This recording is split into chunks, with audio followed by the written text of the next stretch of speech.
I'm going to call the March 19th meeting of the Senior Services Commission to order at 8 a.m. Everyone rise to the Pledge of Allegiance. Pledge allegiance to the flag of the United States of America and to the republic for which it stands, one nation, under God, indivisible, with liberty and justice for all. All right, so roll call. I'm Stephanie Getz, Chair. Meyer, Commission Member. Joe Heidemann, Alderman 10th District. Online with us, we have Cindy Rosh, and I'm Emily Rangel-Rojo, Director of Senior Services. Natasha. And Brill, Engagement Coordinator, staff. Chief Jackson, Member. And if you couldn't hear, Cindy said hello.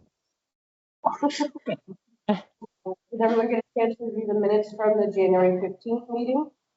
Yes. Any discussion? I'll entertain a motion to approve. Is there a second? All in favor? Aye.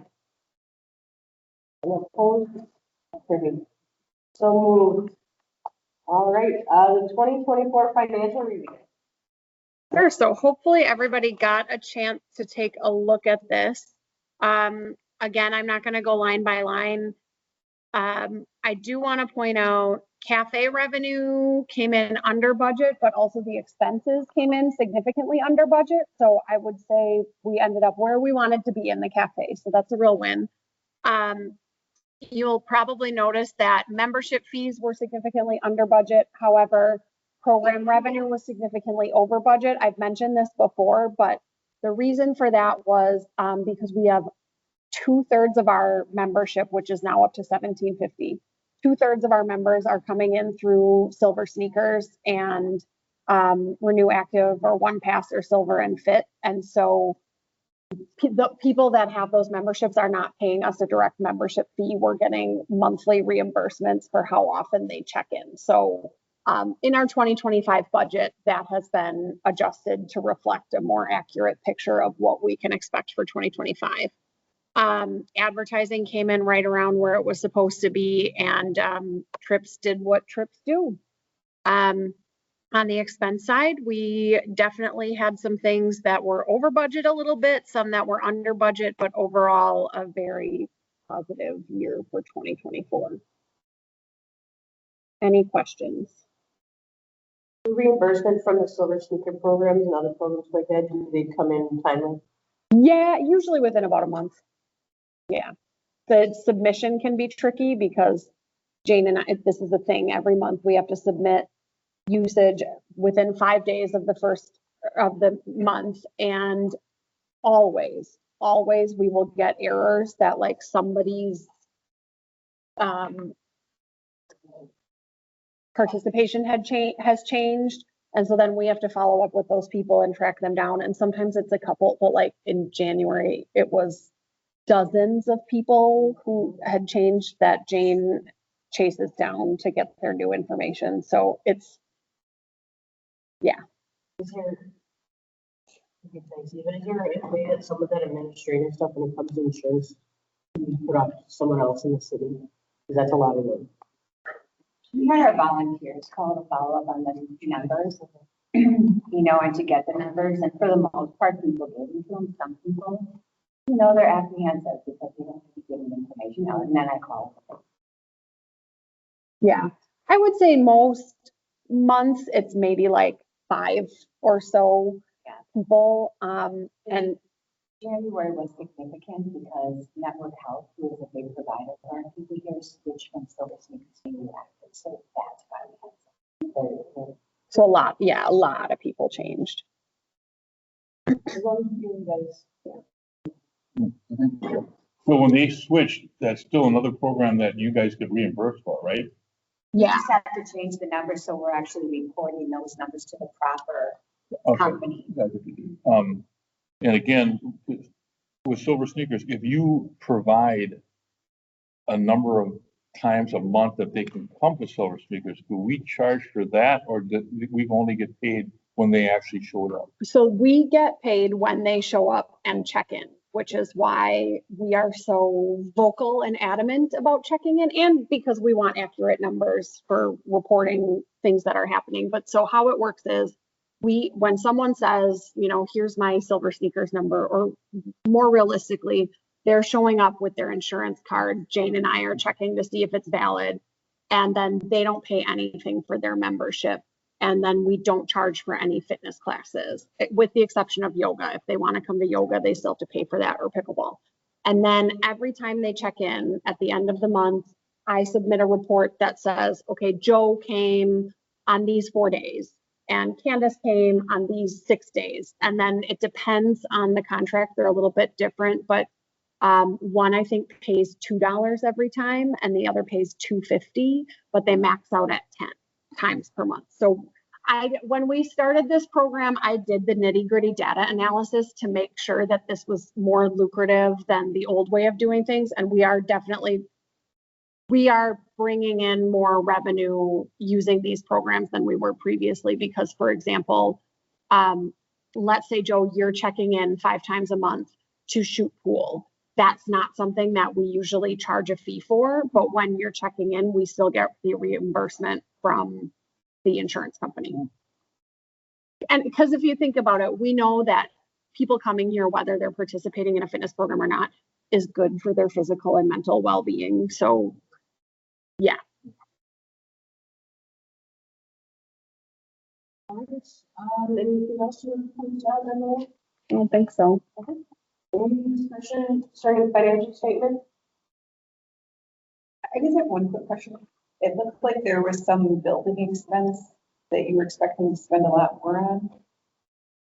I don't think that's like fully done. That's gym stuff. So I think things weren't completely paid off in that year, because, to be honest, I'm not even sure if our like punch list is done. I know it's not, because we've got a contractor finishing up the blinds in the gym. So I'm sure that that's the difference. It will be paid. It's just the final payments don't go out until the project's actually done. Are we coming in or above budget for the gym? It was under, so there'll be money left over that we're already kind of saving for future things. Yeah. All right, anything else? We will entertain a motion to approve the financial review? No, okay. All right, then we will move on to the February 2025 usage statistics. So if you took the chance to look at these, you'll probably see some pretty significant spikes. Our average daily attendance for the month of February was 295 people, which is a lot. And anybody that's here regularly, like, I don't think those numbers surprised you, Jane, because since January 2nd, since we reopened, it has just been bonkers every single day. So we have had a ton of new membership. The people that are coming here on the regular is going up. It's a lot. I'm sure the gym has a lot to do with it. We also, like, every year in January, we see a spike of people as like New Year's resolutions and whatnot. But the difference is that people are still. That's going to tail off with the former. Yeah. So usually in like May, we start to see it drop off, and then things get real quiet in June, July, August, which is when then we as the team can do some of the like long-term planning and bigger project work type things. Any other discussion regarding the usage statistics?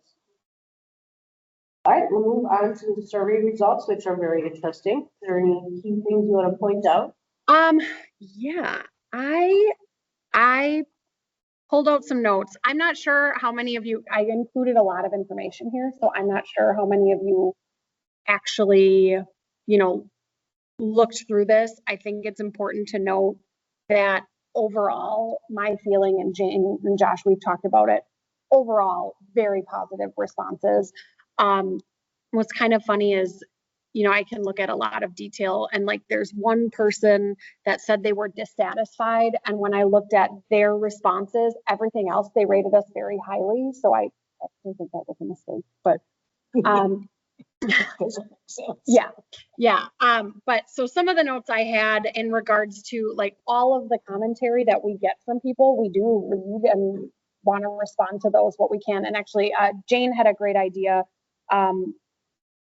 for us to share like what's going on and what we plan on doing about things to have a town hall in May. So we're going to schedule that and open it up to anybody who wants to come and ask questions and that kind of thing. So anyway, some of the notes I wanted to mention, there were a lot of comments about more bathrooms. I think you all know that's included in our phase 3 plan. So whenever that happens, hopefully in the next few years, we'll have a second set of restrooms across the hall from the activity room with a water fountain, which a lot of people have requested. People asked, you know, you can design a building one way and then you actually get in it and find out how you use it. So what we found is that the groups that we have programs scheduled in the hospitality room are so much bigger than we ever thought. They like bridge is huge. And whenever we have, and bingo is huge. And so the idea was that like people could be playing a game and also congregating in that room. And now it's really when there's programs like that room is taken over. And so there are comments like, hey, we really don't have a place to just sit down and visit. So again, credit where credit is due. Jane had the great idea to pack up one of our ping pong tables because almost never are both used at the same time. So the older ping pong table, pack it up and turn one of those corners into a seating area. So kind of removed from the action over there, but you know, still accessible. And also we do have chairs kind of placed around the walking track when people need to take a break, but that also kind of satisfies those requests too. It was kind of funny. Last year, we got a suggestion in the survey for a medical cot and we bought one and we have it in the back. And someone made the comment like, I still think you should have a medical cot. Like we have one. We just don't, you know, it's there if we need it. We're just not going to like put it out there for people who want to take a nap in the day. We often joke that like when we're tired, like today might be a good day to break out the medical cot. Yeah, parking, we know it's an issue. I don't know what the solution is.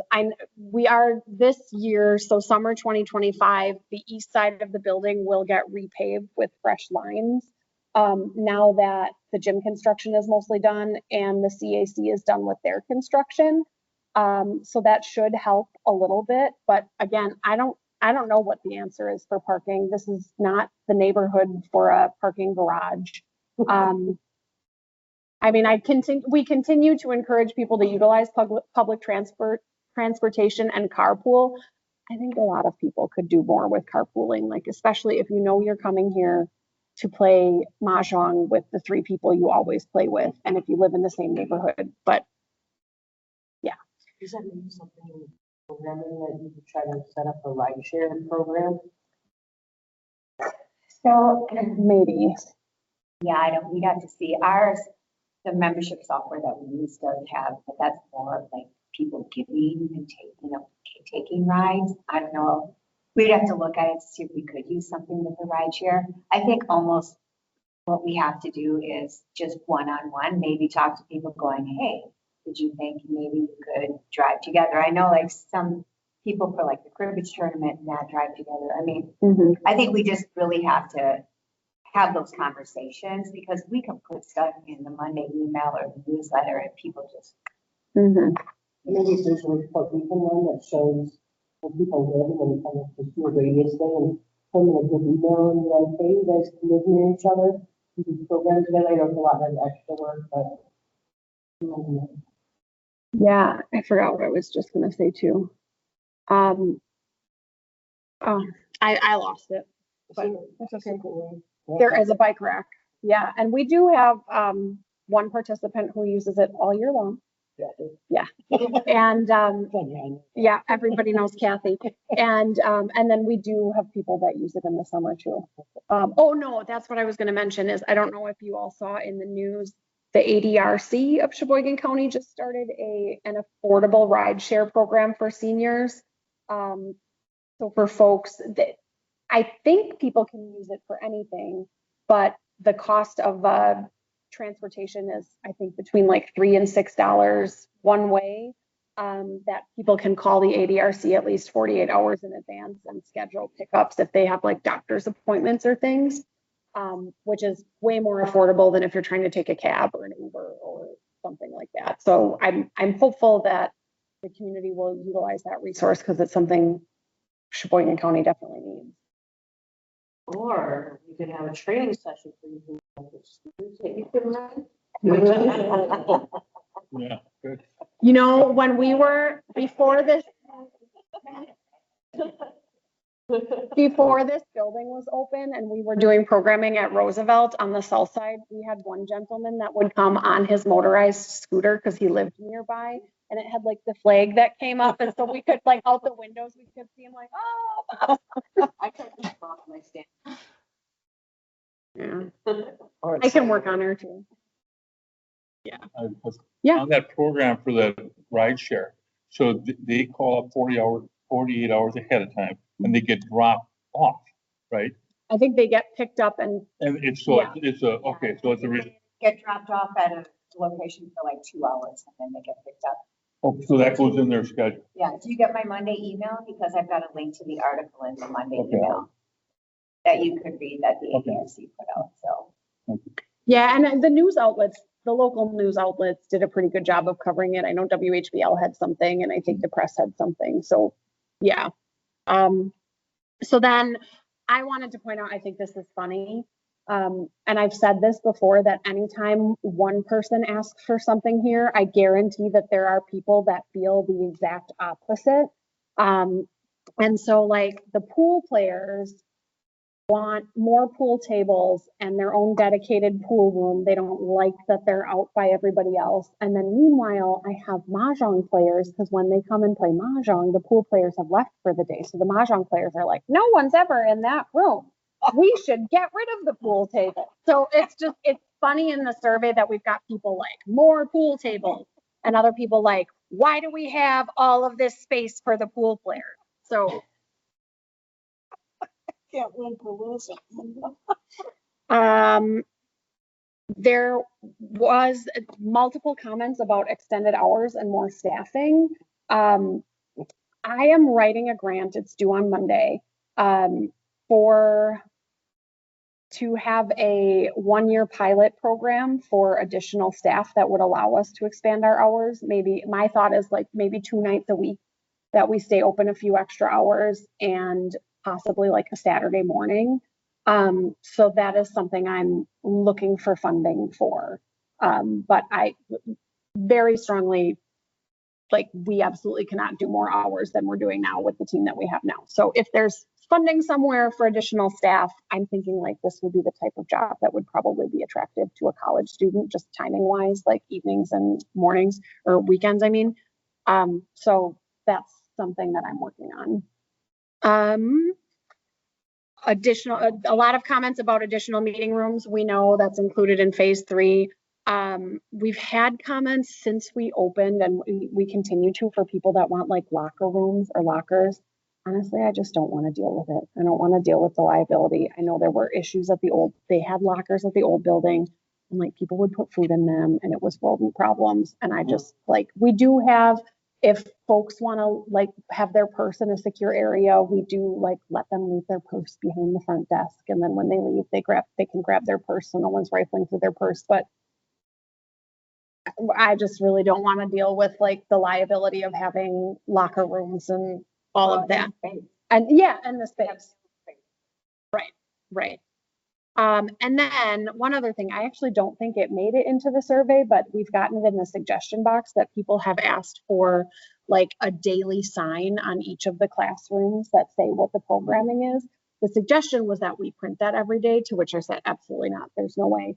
But I did speak to our IT director yesterday, and I'm not exactly sure what his timeline is, but we are going to plan on having electronic signs added to the classrooms that will sync with our calendars. So it really won't be any extra work for us, but people can look at them like they have at City Hall and say, okay, you know, the Senior Services Commission meeting is in this room from 8 to 9. And hopefully that might help with some of our people that invite themselves into rooms where they're really not supposed to be. Probably not, but that is something that happens here. So those were just the notes that I made to point out from the survey. Were there any other questions, feedback, thought. I think that it's funny that the staff thinks the whole lot friendlier. I don't know what else they're supposed to do, honestly. Well, and to be honest, like, I think they probably meant that about volunteers. So because it was one comment altogether, like, He's a friendly guy. there would certainly never be any complaints about Randy. And I would never name any of our volunteers by name, but there were quite a few comments about like volunteers not greeting people when they come in, and it's, volunteers are great. They're volunteers. There were a lot of comments about like more training for volunteers. I can say Jane does so much training with our volunteers, the communication, like, of what's going on. There's no way that there could be more. It's just the nature. There's just a lot going on. So, and you can attest, I've got notes up there. I've got newsletters. I've got everything, we've got the computer that people can look things up on, but we also have people who are very impatient. And so, but I think overall, the surveys show that our volunteers are really friendly. The staff is very friendly. Once in a while you'll have one or two people that'll say something, Yeah, there were also multiple comments like, you need more staff. It's too much to do. And other people like, the members should be reminded to be patient. Like, So, some people are aware, some people aren't. We talk about that. mhm. One Yeah. thing that, where it says about over the Christmas holidays, Mhm. is that going to be addressed for this next year, or is that? Yeah, so my thought was, so Joe had brought this up, and we've had commentary from people in the past. I would say from maybe like 2 every year. This year we didn't have any, but the first couple of years we were open, like people making comments that they wish that we would be open between Christmas and New Year's. And we haven't, just because it's really the only time that we can guarantee that like staff can actually take some time off. And our custodian last year did a lot of deep cleaning between Christmas and New Year's. But so we included this question to see like how many people would actually utilize it. And right, so it was a little less than half said yes. So my thought was that in one of our future commission meetings, so maybe in like September, we could have a bigger discussion on that and take a vote. Yeah. And, it could be one of those things where we do it one year and see how many people actually do it. So you're saying the whole week between? Yeah, so typically we close Christmas Eve and then open up again on the 2nd of January. I actually went back years to see like, not that it's adjusted. I don't like saying like, it's always been done this way, but I did go back and look to see what previous directors did. And as far back as I could tell, they did close between Christmas and New Year's. And what was interesting was 2019, the dates lined up exactly the same as 2024. And they were actually closed for a full 2 weeks. So like we were open on Monday, December 23rd. And I think the 2nd was like a Thursday or something like that. And so we opened again on that Thursday and Friday. But back in 2019, like they fully closed for that whole time. Let's say Christmas is on a Wednesday. Mhm. We're going to be open on Thursday and Friday after Christmas. And that kind of like disjointed too. So, yeah. Well, and we did have one comment on the survey that said, I think it could be more confusing if you're open for a couple days in there because then people won't. So yeah, my thought was maybe at like our September commission meeting, we can have a more robust discussion on it. And by then we'll have a good idea too of how much PTO is left for the staff that have to use up. Because a lot of it is, I'm sure you can understand with our skeleton team, it's really tough. We have so much communication over who wants to take a vacation when, who can be off when. Was it last month or the month before, we had a situation where like multiples of us were sick at the same time, and that's challenging. Yeah, what happens if we all get hit with the norovirus? And There's 3 of us. And there was a day where Emily and I were both like, yeah, between our, the trips that we're doing to raise money, And then trying to get our vacations in, and then any sort of educational or seminars and things like that. We're always looking, because we always want to try to have 2 people here. Occasionally we have 1, but that's a tough day. It's a really tough day. And another thing from the survey that was really interesting from people was there were multiple comments like more travel. And I'm like, this is the max that we can handle as a team.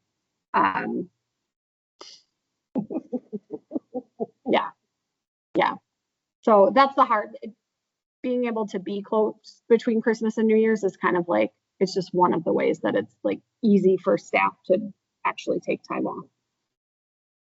Yeah. Summer, oh, go ahead, Cindy.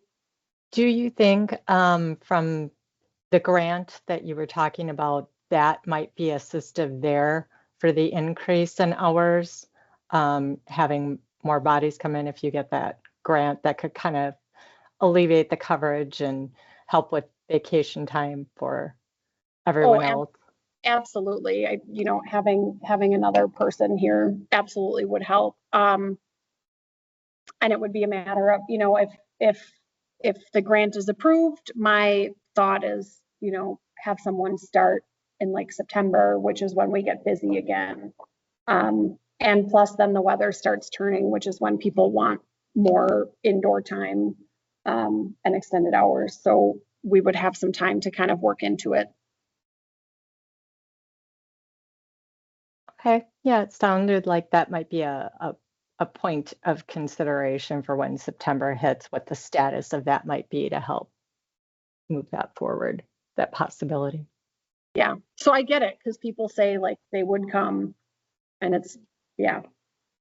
And we could always try it one year and see if they actually do come, and then, because it's one thing to say, and I feel the same way about people that say like, I wish you were open later in the evening. Like, okay, but would you actually come? Like, I think they would, and I think if we, expanded into evening hours, we would certainly make a point of like maximizing the time that we're open and making sure that it's not just like the building is open but nothing's happening.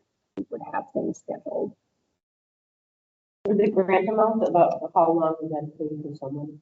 So I'm asking for 1 year. The range of payments or of grants that they're willing to award is between $10,000 and $50,000. So I'm waiting on the number. I haven't opened my email yet this morning, so it might be waiting for me. But from our finance director of what the estimate would be for someone like 20 hours a week for a year. And then my thought is to treat it like this is a pilot program. With this grant funding, we're testing to see if the interest is actually there.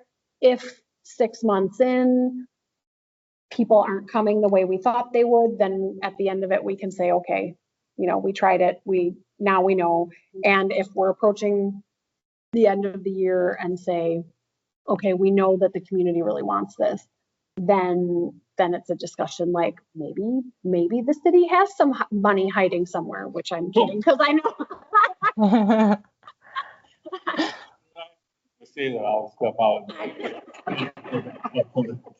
Well, and also opportunities, like I did mention this to the Friends board president, but maybe there's something like, the Friends can chip in, or there are other donors that would be willing to, yeah.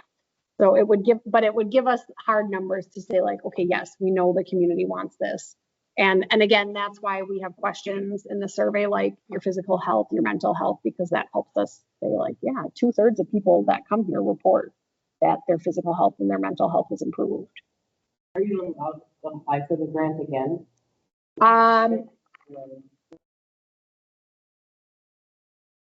It's a new one. So it's a local granting agency that's, and I did talk to the lead person who said my idea sounded applicable. So ultimately there's a committee that decides and whatnot. But there's another donor that contributed to the gym for phase 2 that their pledge is fulfilled. So I was thinking of asking them to, yeah. So I've got a couple maybes. But to answer your question, probably not. I think this is a one-time, like, yeah.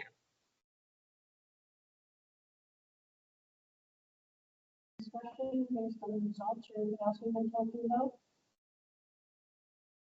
All right, the next meeting is May 21st, 8 AM here. If there's nothing else, we'll entertain a motion to adjourn. Second? Second. All in favor? Aye. Hi. Thank you. So we'll move at 8:30 AM.